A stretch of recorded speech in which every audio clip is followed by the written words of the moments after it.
episode every year that we do it. Oh, I get so excited. I hope the audience. Yes. Also, podcasts I listen to, we're all suckers for. I've divorced myself from caring about the Oscars, but I do love just a good. What were your fave 5 of the year? Fucking never. Agreed. My caveman lizard brain loves it. I love it so much that my November and December gets to be a little stressful because I'm like, I'm gonna play every fucking thing I can to get this list as or good watch as it all can the be. Oscar noms or whatever. Yes. I also try hard to fight. They talked about this at IGN behind the scenes all the time. Recency bias. So hard to so easy rather to forget an incredible game from February in fucking December. Yeah. Yeah, I'm looking at you, Prince of Persia: Lost Crown. Sure, good game. Yeah, it was a good game. This is our Game of the Year episode. My dear shipheads, welcome to 1Upsmanship. I am one of your hosts, Adam Ganzer. That is the other of your hosts, Michael Swaim. Yep. And we are ready to talk about the list we're going to call Game of the Year. But here's the obvious caveats we must make. We are but two men. And as but two men, we can only play several butted men. We can only play so many games. There's going to be plenty of games that we either chose not to play or couldn't. And we're not going to include those in the list. We'll try to be honest about what they are. And we recognize that makes this list perhaps less comprehensive than you'd prefer it. And we're like, hey, man, that's just what it means to be a 1Upsmanship shiphead.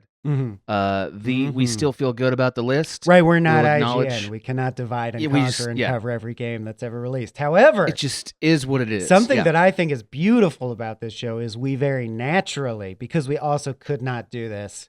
Correct. The way a professional outfit where they're like, this is your game because it dropped on this date, play this. It has to be stuff we're actually interested in because we're just living our normal lives. We don't make enough. If you paid us enough, I would quit everything and play whatever you want. We could talk about how great Baldur's Gate 3 is for fucking ever. Oh, we would.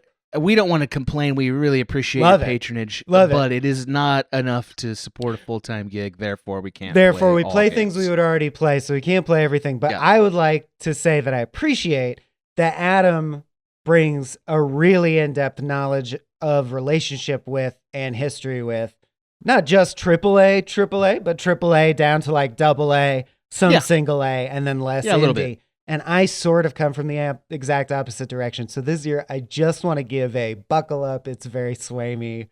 Oh, is it? Oh, list okay, this great. Year, like maybe the. This is your wildest. This is. Okay. Yeah, stick around. It's going to be a wild ride. Okay, great. It's going to be fun. I love that. And I did cram and play. The end of that thought is that I take it from the indie amazing year for indie. Should we characterize the year first? I would like to do that. Yeah, please. Overview thoughts for 2024. So I did not think this was a strong year in gaming. Certainly not in AAAs. The marquee releases will probably make an appearance here. There were some major franchises that came out, but compared to the year before that had Baldur's Gate 3 and Tears of the Kingdom and a bunch of other notable games, there is no game this year of the caliber of either of those. In my opinion. And frankly, there weren't as many even console exclusive releases that were notable. There were some, but not too many. And there's a lot of big releases scheduled that are kind of falling into 2025, 2026 now, like GTA 6 and others. So this is one of those years that I think history is going to forget, at least at the AAA level. Now, you're saying the opposite on indie games. Is that right? Yeah, in that I do think maybe, hopefully, knock on wood, because I do hear it complained about a lot that there's no middle class in terms of pop culture now. It's a very most people are savvy enough to even know that there's this thing going on where the business models, you have to make $1 billion or be zero budget because then they can't stop you because you're just doing it in your garage or whatever. Right. And I will say games as a medium just lend themselves better to revitalizing that middle class and just pumping out a game in your garage and having it actually sweep the so rare in film. I think it's easier in gaming. So yeah, incredible. That's true. Incredible. well, because like Lucas Pope, case in point, one guy can be like, I made a hit game. All I want to play is his games, right. honestly. Not possible with a movie. Some very like a shitty bottle. Rarely. Movie that's just a talking head, but that's not. Yeah. You get my point. Rarely. So amazing year for low stakes, low scale games that I hope everyone starts playing more, because I would love to see the same thing happen in film ultimately. I'd love to see fucking Kramer versus Kramers come back and shit. More conclaves. Yeah. I would too. I miss those dramas. Yeah. Those like little human dramas. They don't not exist because I just named a recent one, but they're very rare. They don't make as much money as they used to either, because there's no DVD market, but that's a different podcast. Shall we get right into our DNPs and honorable mentions? Yes, please. Because that's another great thing about indie. They're short. I crammed, I have many honorables. I love that. Here are what I think are my biggest blind spots this year. Games I did not play that deserve to be mentioned for the sake of not being eviscerated by our audience. So I did not play Final Fantasy VII Rebirth. I did that by choice. I don't like Final Fantasy VII, to be honest with you. It's not nostalgic for me. I did cover with Danielle Radford. If you're interested, check out that episode. Yes. I think that's a bit of an oversight this year, because that was clearly one of the big games. I did not play Metaphor, that gigantic RPG by the Persona people. Metaphor Refantasio. It's apparently awesome. It kind of looks interesting. It was just too long and I didn't have time for it. That's all. And my last DNP that I think matters is I did not play this little indie darling Mouthwashing that sounds fucking awesome. That's like out right now. It's been out for a couple months. It's like a little horror game. Everything I've read about it, it seems awesome. But it was this week I learned about it and I was like, fuck, I just didn't have time to play it. Yeah, it's supposed to be cool. And it seems like the kind of thing that would have ended up on my list had I played it. Those are my did not plays. Any did not plays for you? Before things I did play that are honorary. But yeah, before honorable mention. Great. Yeah. I was also going to mention Metaphor. I don't think I'll like it. I don't like the Persona games, and I've tried them over and over. Okay. We all have our tastes and our cup of tea. Really well made. If you like it, you'll really like it. They're obviously talented, but I fucked around with Metaphor, gave up because it's so like Persona, and I know I don't like it. I really like the game Frostpunk. The sequel Frostpunk 2 came out this year. It is a wild departure from Frostpunk 1. They're both survival strategy games, like a very complicated board game if you're into that. Great vibes, great lore, great art, very chill, very complex and challenging puzzle game though. Real-time puzzle game. And my understanding from watching the limited gameplay I did is that 2 takes some big swings where they're like, it's not just the same game with added shit. They went for it. Changed some of the core mechanics. Yeah, it's still a board game. It's still a real-time strategy game, but blah, blah, blah. Okay. Dragon's Dogma 2, another high fantasy RPG people said a lot of good things about. I've heard that. Animal Well, the game by Dunkey. Who, if you know, know, huge. Yeah. I didn't play that either. Damn it. Okay. Incredibly vibesy, evocative, interesting. I think Dunkey is talented. It's exciting to see him get into game design.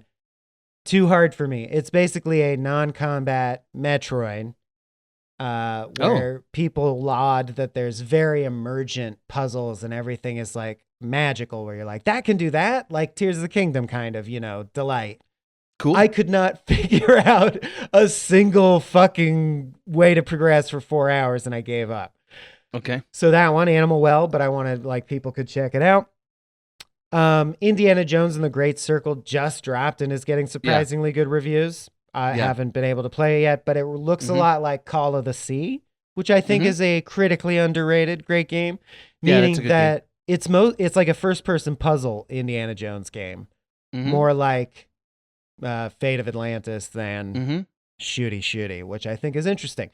And then the System Shock remake, I finally sat down and started playing, and all I want to say to you, my friend Adam, is it made me realize this is worth covering as a precursor to BioShock. We should cover System Shock at some point, legitimately. I hated the shit out of that. I played 2 hours of it on a stream, and I hated it. Now, I will play it if you'd like, because I recognize it matters. I guess I'm just saying hated it. Oh, so much of BioShock mechanically comes from this that it would be worth discussing, but not if you hated it. It's worth discussing, maybe. Okay. We'll do our traditional serpentine fashion Honorable as we often mention. Well, I'm going to sneak them in first. Okay. Yeah. So I'll do my honorable mentions, then you can do yours and your first pick. Mm-hmm. Make sense? Okay. All right. Here are my honorable mentions this year. These are all games that I played but didn't rank, but I thought were very good, and I acknowledge their goodness here.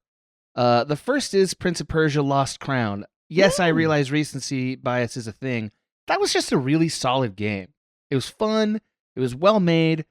We covered it on this channel because we thought it was really good. And it was one of the best games of the year, and I still think it is. If I had a top 10 list, it would be. But it didn't quite squeeze into the top 5, and I didn't want it to be forgotten like the great city where this whole story takes place. I am including Silent Hill Remake, the Silent Hill 2, the remake here. Heard it was good. I've never played Silent Hill 2 until this year. I thought it was really good.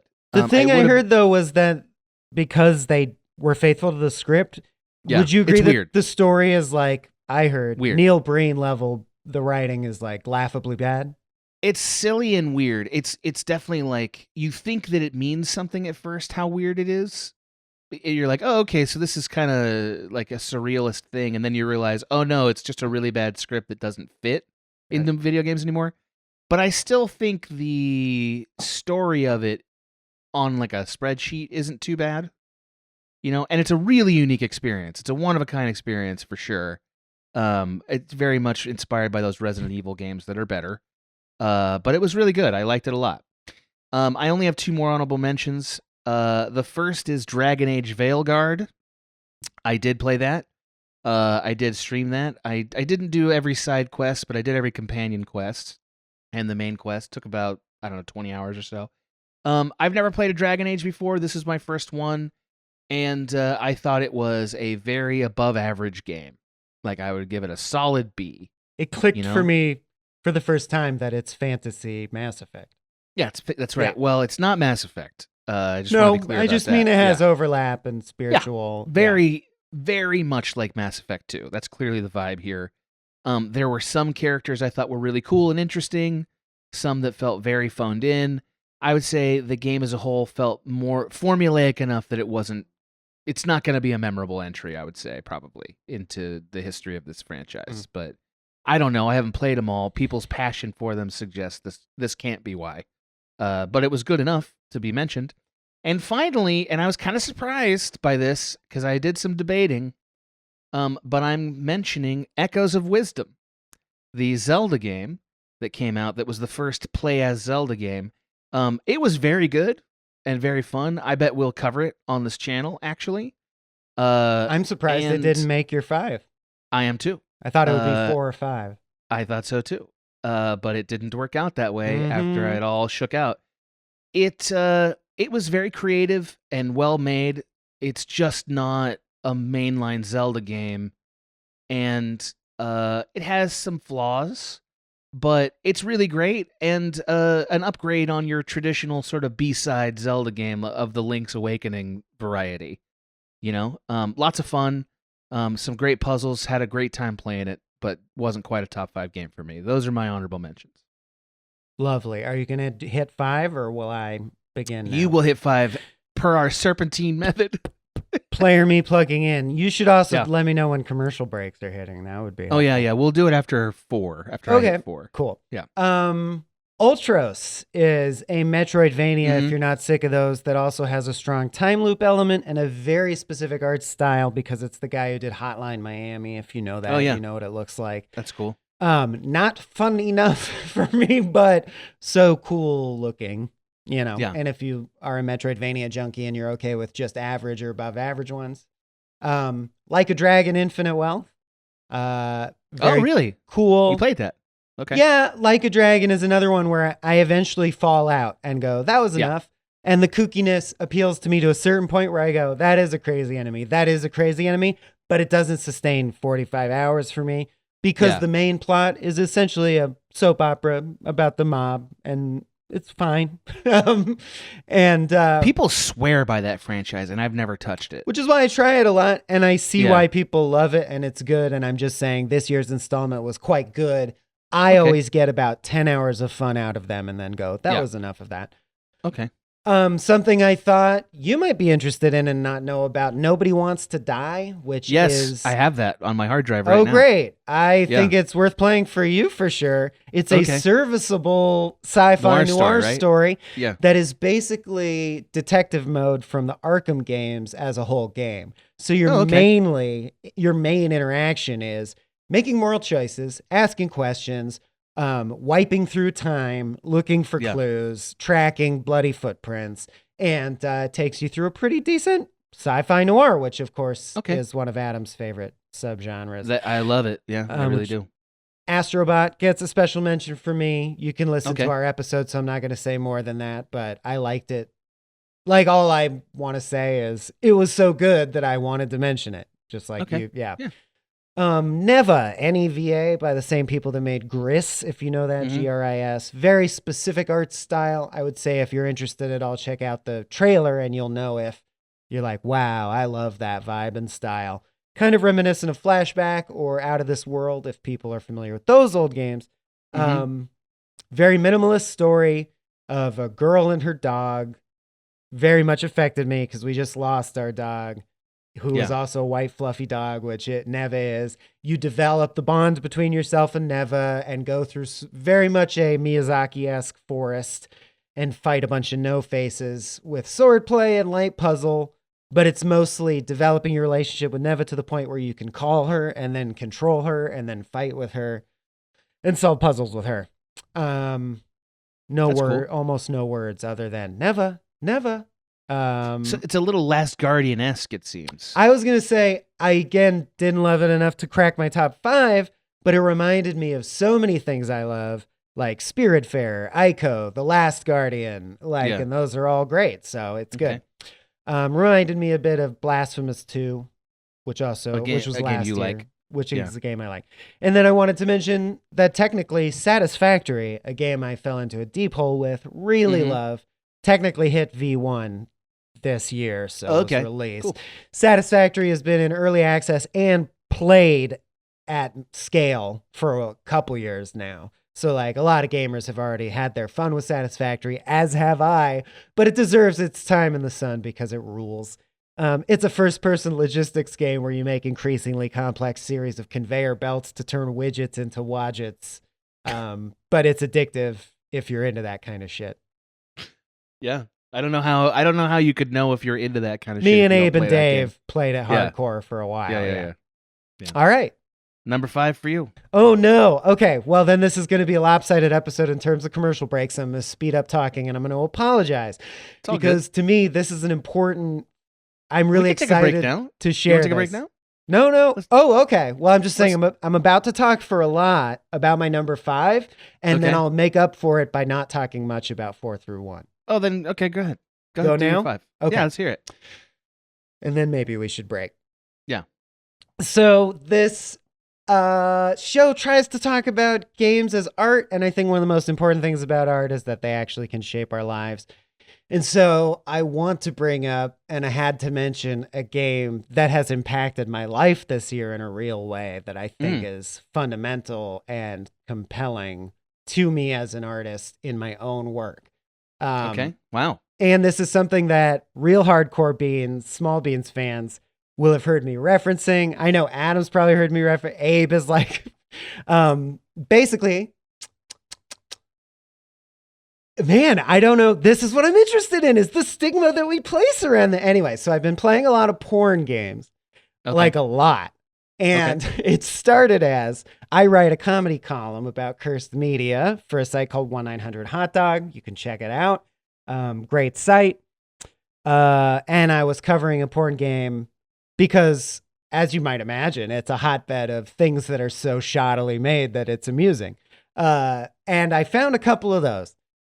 But I also have...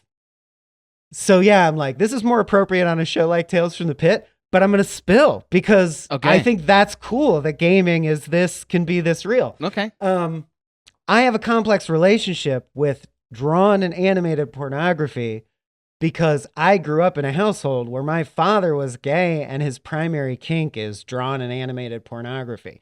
Mhm. And as you might expect, that makes me find it largely weird and like I've avoided it. You have a judgment for it. Yeah. Yeah, and we're working on a movie that gets into the nuances of that. Yeah. Very excited that he embraced his gayness and seemed much happier after that. But it's harder for me. I'm like, have always been historically. I don't know what's hot about like a cartoon though. So in playing all these porn games, I stumbled upon a good one, meaning people who tried hard and the art is incredible and it's fully voiced by talented voice actors and the story is good and it has interesting mechanics and blah, blah, blah. And I was blown away and it affected me in a way that I did not anticipate because I've devoted my life to comedy for, X number of years. And one of the reasons it's endlessly compelling to me is that I love that language is like a program and you can program a sequence of impulses that will force someone to do an involuntary physical reaction, which is laugh. It's like scoring a point in a video game. And, when stand-ups, like, right, you want to get a laugh. That's what you're addicted to. Comedy's fun because you can count how many times you made the audience laugh or whatever, or yourself even, right? It's fun to delight yourself. I realized and was able to step out of my judgment enough to be like, oh, being horny is also an interesting, to me, sociological thing that is fundamentally human. Having sex is so core to humanity. And it's fascinating to me that I, even as I say this, am uncomfortable talking about it because the game I'm talking about is hardcore pornography. Like there's nothing, but there's this game called Love Sucks Night 2. I hope the team behind it hear this because I bet they don't get enough appreciation. That fucking makes me so horny and is so well made. Really? And I bring this up not to make people uncomfortable, but because it's made me truly like a scholar now. I'm very interested in sexuality, my own sexuality, what makes me horny and doesn't, because this is way TMI. Skip ahead 30 seconds if you want, but I take a mood medication that largely doesn't allow me to orgasm. So I rarely masturbate or have sex with my partner. And I didn't while playing these games, which I hope makes the mental image less difficult for the listener. Yeah. I just played them and crushed on the characters and thought, this is very sexy. I feel really like turned on. This is pleasant because alone in my room without the judgment, I like this. And it made me realize, this is what middle-aged housewives feel when they're reading romance novels. Like I finally understood that it's hot to me that and I understood story porn. I was like, oh, it's actually hot that I find this character cute and am invested in their story and they have a nuanced take on blah, blah, blah. So I became fascinated by, also because porn games are a hotbed of misogyny, rape fantasy, right, because if it's a cartoon, you can do anything. So I became interested in the philosophy of what is an ethical sexual message. What do I think about it? Anyway, so my point is, I have all these things I aim to do in life, like make a comic book, make a rap album, make a novel, and I do them. My next one is I want to make one of these porn games. Really? Yes. You want to make a porn game? So I want to source artists and like I want to make one of these and really porn go games for it. that I find really stellar, and the story is actually like movie quality, like a movie that I would want to release and stand behind. And then it also is really like horny and kinky, and because I'm also interested in art where the process itself will grow me. And I think having to have uncomfortable conversations with a team about, does this make you horny? Is this kink exploitative?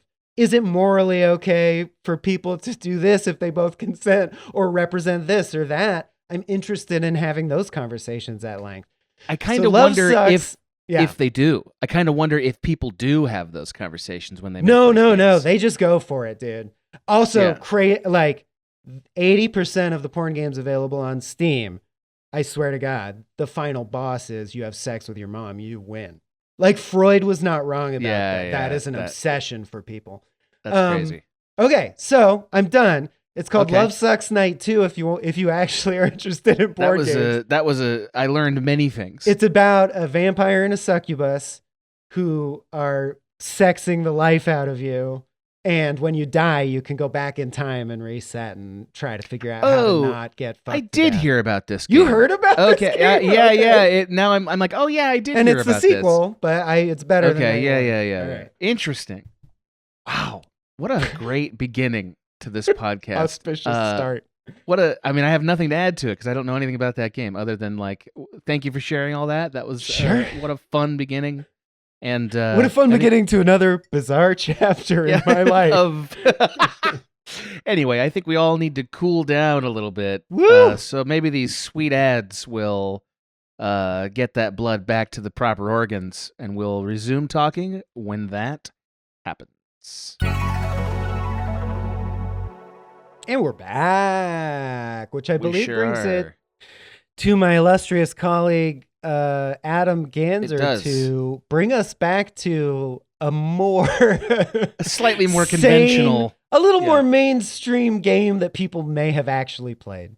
Well, I'm sorry to disappoint you. This is not the most mainstream game that was played this year. But it was undeniable. Honestly, I played it a couple weeks ago, and I was like, "Wow, this is pretty fucking good." So, number 5, shocking me, is Balatro. I recently learned it's Balatro. But is it really Balatro? Okay, fine. Yeah. Balatro, the rogue light deck building game that is fundamentally poker. Where you get Joker cards that sort of modify what combinations of cards create points and earn more points and stuff. It's got a little bit of some moon and stars and planet stuff in it, like and astrology. I heard astrology, right? a little bit. And it's got a little bit of some. It's got mild Inscription vibes. But it's basically just a poker game, and that sounded kind of stupid when I heard about it, and yet everyone I really trust was raving. It sold like hotcakes, right? It was a big deal, yeah. They were raving, so I picked it up and played it, and I got a good 15, 20 hours out of this, out of just poker. And I really like poker. It's not unusual for me to do a whole stream of Red Dead Redemption 2 that's just poker. So maybe I'm the right guy for this. But as a deck building game where you're trying to strategically pick hands that are going to get these high scores, and it's kind of quirky and fun, it is absolutely addictive, pure fun loop, no narrative to speak of, and that's fine for me once in a while.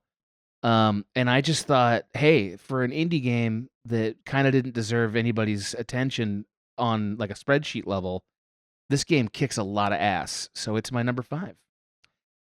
Which means per Serpentine rules, I now do number 4. I almost did it. I almost interrupted. I know. I'm bad at Serpentine for first-time listeners. It makes me laugh. Number 4. Now, this might also surprise Mike, and I'm not sure.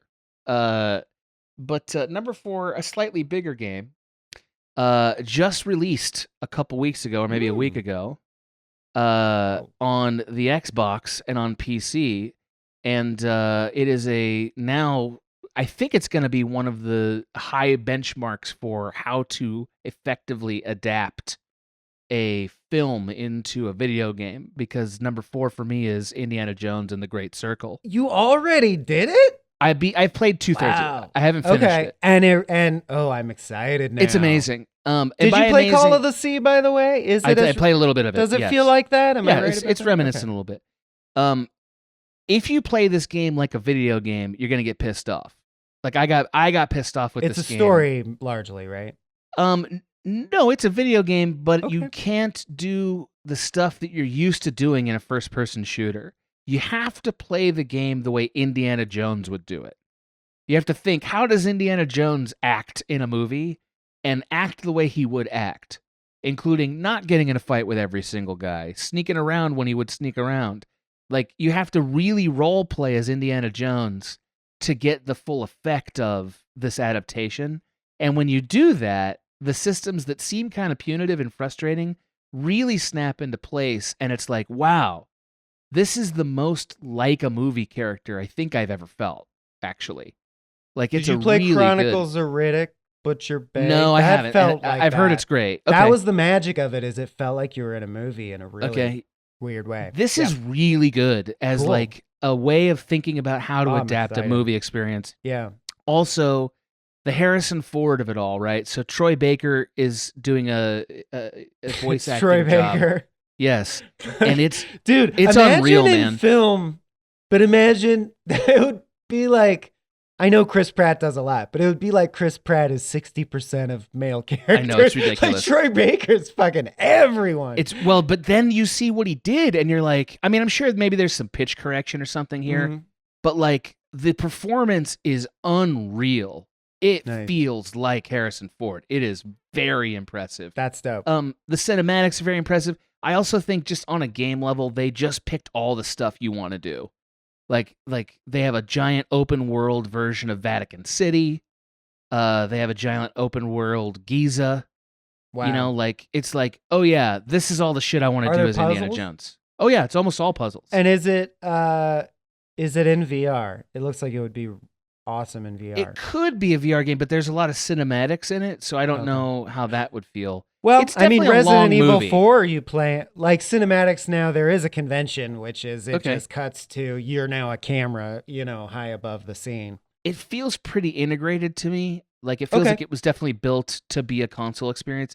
Anyway, I'm craving an excuse to go back to VR. We've really left it. It's no one's interested in it right now. Asgard's Wrath, maybe.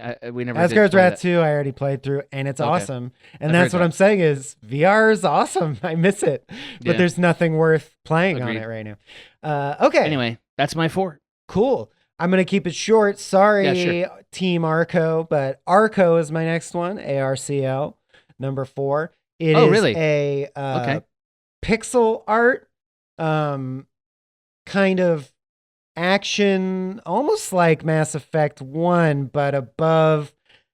Just watch the trailer. Combined with an incredible original score. It's a dusty, sad, tragic Western epic about indigenous issues and tribal issues, and you play as multiple characters through multiple storylines, and yet at the same time, it looks like nothing. Like it looks like an NES game.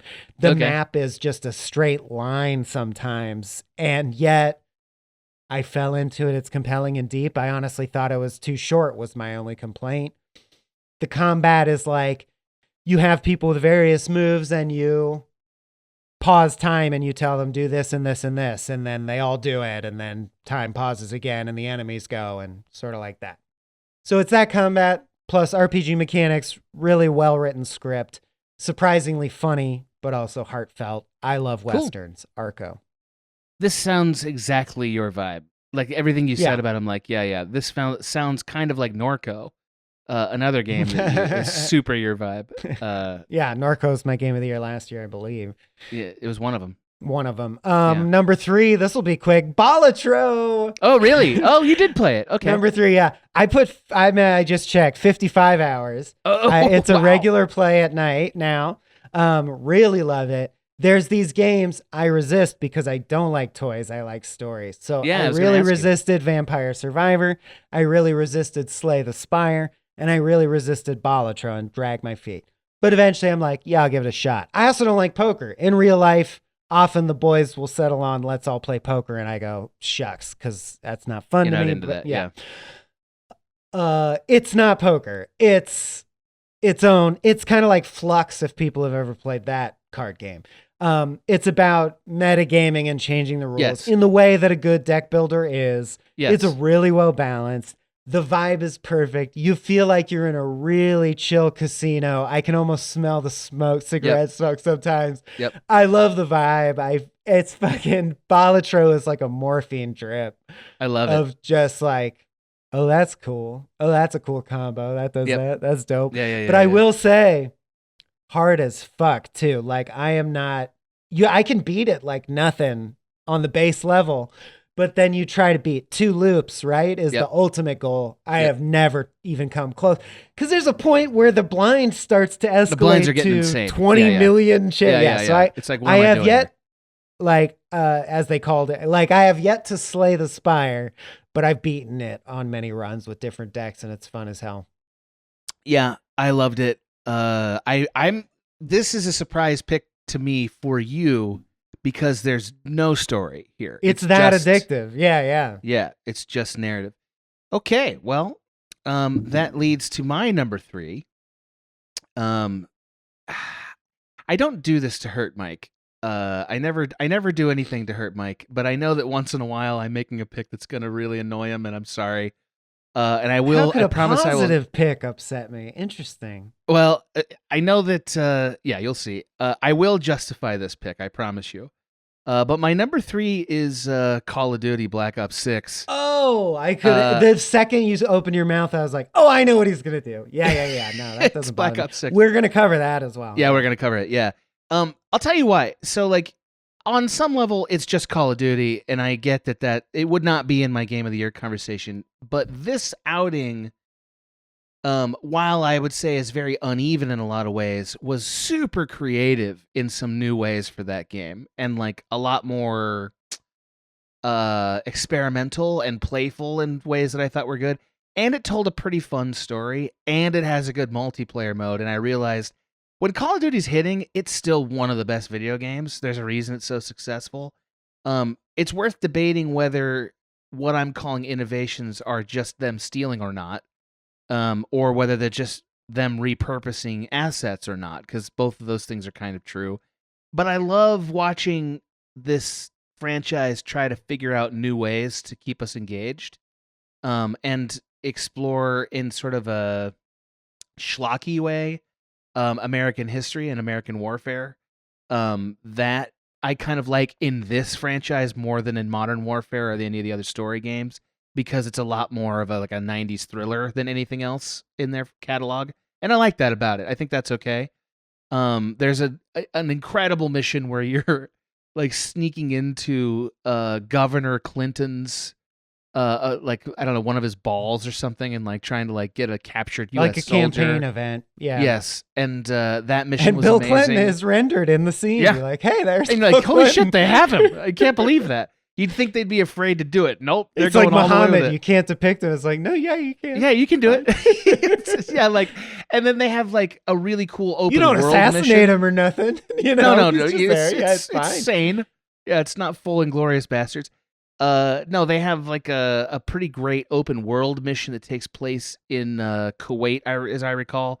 And just in general, I thought this was a much more creative outing, and they're challenging themselves, and I appreciated that. Again, not my favorite year of gaming, but I think it belongs for a nod for innovation. That's my number 3, and I believe I have to do number 2 before I send it back to Mike. Mm-hmm. So here it is. Number 2. I think I really debated whether this was number 1, because I think this is far and away the best game, like the best original game in some ways this year. But it's got to be Astrobot. Astrobot was awesome. We talked about it on this channel. Mike nodded to it, which I think makes sense for him. I think Astrobot is a real triumph for a team that was basically tasked with making a demo into a playable game. And it's 100% the most fun I had this year. I mean, at a base level, even the demo, like they nailed making a technical demo so hard. Yeah. That the company they work for was like, make a full game. Make That's this pretty go all the way. successful. Yeah. Yeah, like everything I've said about Astrobot, I still believe, but like I can't deny that out of all the games I played this year, except for my number 1, I didn't look forward to playing any other game more than this. I was like really excited to get home and play this game every time. So, and that's like, well, then, it's got to be up there. So, even though it's not a strong year for narrative, I think Astrobot on a gameplay level is pretty epic and is my number 2. Shall we take a break or shall we plow Yeah, let's on take a break ahead? before we get into our final Mhm. 3 picks. So we'll do that right now. We did that right then. Great. Pausing not at all. I'm going to dispense with my number 2. Okay, great. Dude, you gotta play mouthwashing. Oh shit, is it that good? Oh, yeah, dude. Dang it's so good. Okay, I'm just gonna give a brief because it's all story. I've heard that. It is not nearly as disturbing because it's not human beings on film. But in some ways, it reminded me of Irreversible. Okay. It is a horror story that echoes Alien, where you're on a derelict, you're a small crew on a derelict ship in a grungy sci-fi future. Stuff goes wrong and stuff goes wrong. And all I'll say is that it's told incredibly out of order, like almost Pulp Fiction-y. And that when I played it the first time, all I noted was that made me feel things and was very impactful. I'm not sure exactly what that meant or that meant. And I'm so grateful I did, and I highly recommend, if that's also your experience, go to the Reddit thread. This is one of those ones that's worth, because they did pack in that much, where the people go, you didn't notice that and that implies that. And you go, that's so dark. And the picture you ultimately put together of the story that you don't see, that's like only really inferred by connections you have to make by reshuffling the scenes in your head, is one of the darkest, but also very insightful and doesn't feel exploitative, like things I've ever seen presented in a game. And the villain is like now an all-timer villain to me. And if you go to Reddit, one of my only things I'm upset about in the game is the villain is strikingly, in the sense that he's up there with Joffrey from Game of Thrones, where I'm like, I hate him. I want to find and kill him myself. Okay, great. Yeah, great. And I love it. When you see a villain and you're like, I love how much I want to fuck this guy up. Damn, I got to play this. My one complaint about the game, which is really about society, is that it's had a total Rick Sanchez effect. So be aware, if you go into the Reddit, people are fucking doing like love things about how hot he's reprehensibly evil, and I don't like how society is doing that now. Yeah. But people are like unironically like, Rick, I think he's hot, and you're like, he's a fucking maniac. But I'll leave it for you to discover who I mean and all that shit. Okay, great. Yeah. I'm excited, man. I can't wait now. I'm so excited. It's good. It's good. Okay, I'll play that.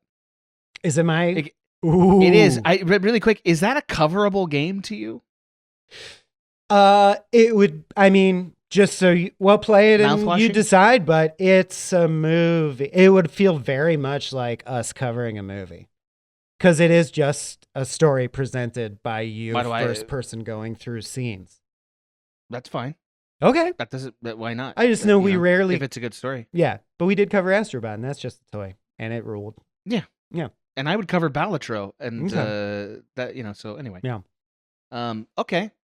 Well, you're number 1, sir. Oh my God. Okay. I'm glad it's actually only 43 minutes in and we still have some time, because I forgot that I care just as much about this as the porn game. Oh, yes. So I have to talk at length. Adams probably already knows what it is. Have you played UFO 50 yet? I didn't get to it yet. No, I because I wanted to hear your spiel today. Here's my spiel about UFO 50. My number 1 is UFO 50, and I just checked 174 hours in. I am nowhere near. I will be playing it for the rest of my life. I'm excited to share it with my son.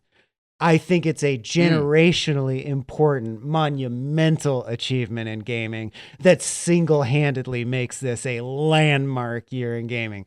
Because of this one, I cannot stress how impressed I am. So basically, my spiel is, and what I think is interesting, and if this appeals to you, you'll get very excited, and if not, you'll know why. I don't care about that. So this company's called Mossmouth. The thing they're famous for is Spelunky and Spelunky 2. Those were indie games that hit big. I don't. You love those. I thought you liked Spelunky a lot. I like it in theory, and I like saying nice things about it. But when I play it, I don't have fun.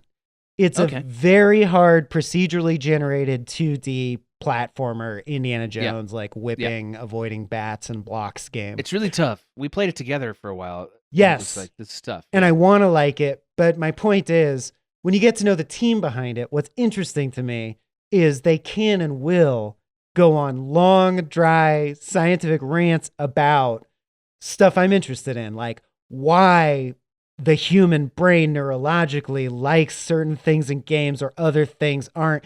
They're almost like, to a further degree, I would say, like the Dyson guy is to vacuum cleaners. They are fascinated by video games as a semiotic phenomenon and blah, blah, blah. So they talk extensively about ludonarrative, and their games are designed to sort of explore that. So UFO 50, it's 50 games that range in playtime from like, I beat one in 20 minutes. I've put 70 hours into another one and not beaten it yet. Like one of the games is the bulk of my experience with the game so far. There's games in the 50 that I haven't touched yet. And that's why I'm like, I'll be playing this shit for fucking ever, bro. The idea is that there was a fictional company throughout the 80s and early 90s called UFO Games that sort of bridged the gap from NES to early SNES. But of course, secretly, it's all fake and all the games are made by Mossmouth. And they're in chronological order. And they reveal a loose meta-narrative of, like, you learn the history of this game company and the major players. You understand who's in the credits. You see assets get reused in different games and develop as... And they held themselves to, like, in this year, Parallax was invented. So this is the first game that can use Parallax. You feel... So it's a love letter to the actual mechanical innovations and development of games. At the same time, each of the 51s is like how a chef would make a perfect deconstruction that represents the platonic ideal of something. So, for example... This is like the menu shit here. Yeah. Right, there's one point-and-click adventure game.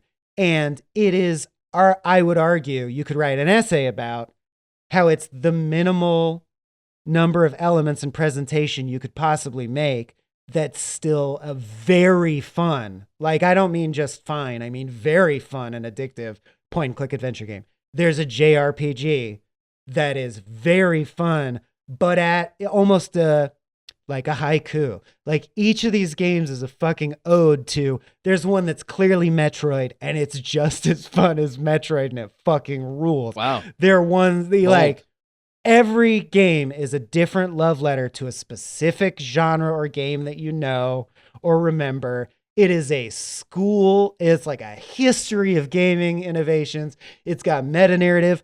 There's an aspect where you unlock the ability to edit the code of each game at the base level, and I haven't even figured out what I'm supposed to do with that yet. Like, there's puzzles on puzzles on puzzles. It's like The Witness, if you've played that, where the entire thing also is a game, you realize at one point. Fucking amazing. UFO 50. That's cool. Yeah. The Witness is another game that I really hope we've never talked about yet. True. I really hope you'll be willing to cover UFO 50 and feel similarly, because also it's an endlessly fun game to talk about, just in the horse trading sense. Because you go, what about blah, blah, blah? Oh, I like that one. Oh, I didn't like that one. Here's why. Okay. And you quickly get to debates about the very core of gaming in an interesting way. Yeah. Then, I mean, okay. Well, then UFO 50, I'll write that down and maybe we'll get to it. Okay. Well, it sounds like actually there's quite a few episodes of 1Upsmanship we might need to do after today, which I like. At least a few. If you react similarly, but you don't always, and vice versa. So. Well, I would be kind of curious to hear what you think about that Indiana Jones game. Whether you think, who cares, or like, oh yeah, I agree. I'll throw it with on. The adaptation. Well, it seemed not too long, right? I imagine. I think it's 20 hours. Oh, pretty long for a game like that. I would not, by the way, just briefly, and some people have written articles about this, do not do the open world shit. Just play the story. Because the open world shit kind of dilutes the Indiana Jones-ness of it. Got it. Some people are like, so you don't even explore Vatican City? Like, you don't even walk around? No, it has you run around and stuff doing that. But you're saying no side quests? You can do all those side quests if you want. I'm saying don't do that. Just play the main quest to get what I think is the ultimate effect of the game. Yeah. That's my opinion. It's sort of like, you know how you feel like you have to play all the stuff in a Far Cry, or at least try it all to know what you did in a Far Cry? Because they're kind of different. And you're like, oh, cool, that's different. Yeah. With this game, after about an hour or two, I was like, you know what? I'm just going to play the story. And I was like, it's clicking now. Cool. Now I get why people like it. Anyway. Okay. And I will just close out the episode with a shout out to the worst porn game I've encountered. Yeah. My stepbro is a femboy. Wow. So check that out if you hate yourself. Well, I still have my number one to maybe rinse our mouths out. Yeah, mouthwash that. Wash our mouths out. This will annoy some fans, and I'm sorry, but I'm not really sorry because I'm right about this. Because the number one game this year, I think, if you're, into AAA games or into what's going on in gaming right now, or into probably the most influential wave of games in the last 10, 15 years, has to be Shadow of Erdtree, the expansion to Elden Ring. I'm happy to hear that represented, yeah. Yeah. So I know people are going to be mad. It's a DLC. It's 50 hours at least. It's very long. It's not a DLC in the sense that it's just more game. They expanded a lot of things that you can do, including Arsenal. Things that you fight, places you go. The narrative got expanded. It was sort of a perfection of the formula of Elden Ring. There's a lot of reasons to like it. But really, I just think when you're talking DLC, you're often talking about, here's a $20 edition for 10 hours of additional gameplay, right? And, sometimes it's expansive enough that you're like, actually, that meant a lot. Like Cyberpunk's expansion last year, Phantom Liberty or whatever it was called. That was a really big expansion. It changed the game a lot. And this game made me go back and think, maybe that should have been on my Game of the Year list, because it was really good. This game, this expansion is exquisite in every way.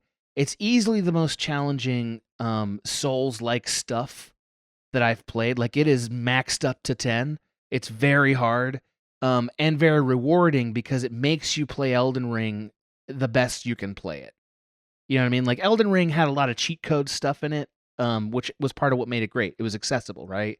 You could, find all kinds of ways to basically take on a bad guy and sort of build your favorite build. And then in this expansion, they slowly whittled it down to like, no, you got to just be good. Because if you're not good, you ain't getting past Mesmer. That's not happening. You know what I mean? And you're not getting past Radon either. That's well, so real true shipheads will know that Incineroar works for us now. He fights for us. So my question is, B, I think this is gonna stick in lore, but like, okay, great, that you hate Mesmer, but I fucking hate Mesmer. Incineroar or Mesmer, who's winning that fight? Oh, Mesmer. Okay, great. Mesmer is fucked up. You saw. He's upsetting. Yeah. So like, I also have heard hardcore FromSoft people talk about how they changed the way the animations link together in a more jagged, drunken way that makes it very fucking frustrating. It was. I mean, there were times where I was like, this is too hard. Like I'm good at these games now, and it's still too hard. Mike came and stayed with me over July 4th weekend, because you were, I don't remember what we were in town for. There was something, right? Baby shower. A birthday party. Baby shower, that's right. And we played a bunch of Symphony of the Night, and then Mike's like, hey, man, if you want to play a little bit of Elden Ring, go for it. And he just sat there and watched me get my ass handed to me by Mesmer. For 45 times, yeah. It was so long. Because he does you fast. Yeah, he's so fast and so unpredictable. And, but again, like, how do you get the same thing out of Elden Ring that these games produce, which is that inhuman roar of triumph? Well, this game created 5 of those, and they were all the best ones I've had in all of FromSoft's catalog. Also, just some thoughts on the world they created. It's a lot more dense and vertical and interwoven than anything else that they've done that I can recall. It reminds me a little bit of the expansion for Bloodborne, which people also rave about, but much better. Also, they got into some more of the lore of the world in a way that I was like interested in, and expanded it, and also picked the right things to bring back. Like, let's do more of those spider hands, but here's some story behind them. So, like, it was rad. It was adventurous. They had a stealth section to it. I could go on and on. Elden Ring is maybe my favorite game of all time. I don't think it's the best game I've ever played. I still think that might be that Legend of Zelda game from last year.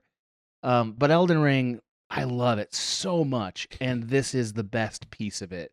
And I'm still playing Elden Ring just to get back and play it again. That's how much I loved it. And I know if you're like, but it's DLC.